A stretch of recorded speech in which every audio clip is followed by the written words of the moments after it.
ଚୈତ୍ରରେ ଝାମୁ ଜାତ ଲୋ ବଉଳ ଚୈତ୍ରରେ ଝାମୁ ଜାତ ତେର ଭକତିଆ ଦଣ୍ଡ ଗଡ଼ୁଥିବେ ତେର ଭକତିଆ ଦଣ୍ଡ ଗଡ଼ୁଥିବେ କରିଥିବେ କାଷ୍ଠାବ୍ରତ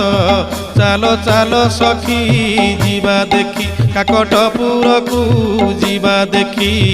ଅପୁତ୍ରୀ କି ପୁତ୍ର ଅନ୍ଧକୁ ନୟନ ଦିଏ ମା ମଙ୍ଗଳା ଯାଚି ବଉଳ ଲୋ ଦିଏ ମା ମଙ୍ଗଳା ଯାଚି।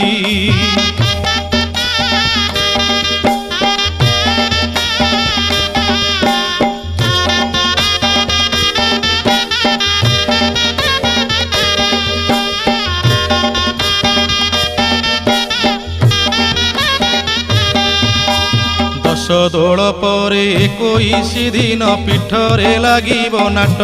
ସଂଗାତ ଲୋ ପୀଠରେ ଲାଗିବ ନାଟ ଗୁପତ କୋଠିରେ ଦଣ୍ଡ